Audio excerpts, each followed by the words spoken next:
আকর্ষণীয় একটা ডিজাইন সঙ্গে স্লিক একটা লুকস আর নতুন একটা প্রসেসর আন্ডার 15,000 ব্যারিয়ারের মধ্যেই কিন্তু তোমরা এই ফোনটা দেখতে চলেছো 2026-এর একদম প্রথমে।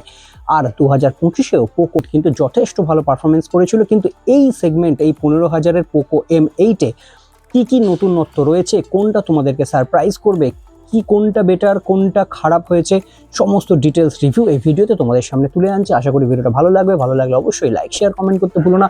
আর আগামী দিনে আমার চ্যানেলের ভিডিওগুলো পাওয়ার জন্য অবশ্যই চ্যানেলটিকে সাবস্ক্রাইব করে রেখো। চলো ভিডিওটা শুরু করে দিই।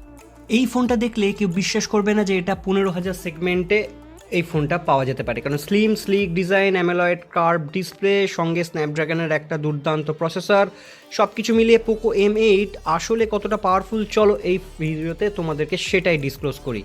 ডিজাইন অ্যান্ড বিল্ড কোয়ালিটি দিয়ে আসি। পোকো M8 প্রথমে হাতে নিয়ে যেটা ফিল হবে সেটা হচ্ছে 7.35 মিলিমিটার একটা স্লিম বডি, দুর্দান্ত লুকিং, 178 গ্রামের একটা ওজন, IP66 রেটিং, ধুলো জল দিয়ে মোটামুটি একটা প্রোটেকশন তোমরা পেয়ে যাবে।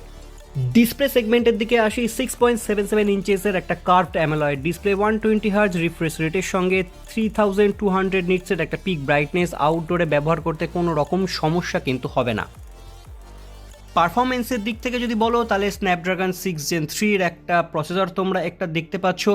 গেমিং, মাল্টিটাস্কিং, ডেইলি ইউজের জন্য সব কিছুতে স্মুথ একটা পারফরমেন্স পাবে, গেম তোমরা ভালোভাবে খেলতে পারবে। অ্যান্ড্রয়েড 15+4 বছরের মোটামুটি মেজর আপডেটগুলো তোমরা পেয়ে যাবে। ক্যামেরা সেগমেন্টের দিকে আসি। প্রথমে বলে রাখি এখানে কিন্তু আলট্রা ওয়াইড ক্যামেরা মিসিং আছে, তবে 50 মেগাপিক্সেলের ডুয়েল AI ক্যামেরা তোমরা পেয়ে যাচ্ছ। ডে লাইটে ছবি শার্পনেস খুব ভালো আছে। ভিডিও রেকর্ডিং 4K 30 FPS পর্যন্ত ভিডিও রেকর্ডিং করতে পারবে। সেলফি ক্যামেরা 20 মেগাপিক্সেলের সেলফি ক্যামেরা পাচ্ছ, কিন্তু তোমাদের এখানে বলে রাখি সেলফি ক্যামেরা কিন্তু দুর্দান্ত পিকচার কোয়ালিটি তোমরা এখানে দেখতে পাবে, বিশেষ করে এজ ডিটেকশনগুলো দারুণ কিন্তু হচ্ছে। ব্যাটারি পারফরমেন্সের দিকটা এবার দেখে নেওয়া যাক, কারণ ফোনটাকে চালাবে একটা ব্যাটারি, তো তার জন্য দরকার সলিড একটা ব্যাটারি। তার জন্য 5520 মিলিঅ্যাম্পের একটা সিলিকন কার্বন ব্যাটারি আছে। প্রসেসরের যে টিউন আছে তাতে ব্যাটারি ব্যাকআপ তোমরা ভালোই পেয়ে যাবে। 45 ওয়াটের ফাস্ট চার্জিংয়ের সঙ্গে পাচ্ছ। হ্যাঁ, রিভার্স ওয়াট চার্জিংও কিন্তু তোমরা এই ফোনে দেখতে পাচ্ছ। হেভি ইউজের জন্য এই ব্যাটারিতে খুব একটা টেনশন আশা করি দেবে না। এবার আসি ফাইনাল একটা কনক্লুশনে। Slim design, AMOLED, strong processor, Poco M8 একটা 15,000 সেগমেন্টে কিন্তু নিঃসন্দেহে একটা টপ একটা চ্যালেঞ্জ যার হতে পারে অন্য আদার্স ফোনের কাছে। তোমাদের মতে পোকো M8 কি বেস্ট ফোন হতে পারে আন্ডার 50,000 কিংবা 50,000 রেঞ্জে? কমেন্ট করে অবশ্যই জানিও। আর এর পরের ভিডিওটা এই ফোনের সঙ্গে কোন ফোনের কম্পারিজন চাইছো সেটাও কিন্তু এই ভিডিওতে কমেন্ট করে জানিও।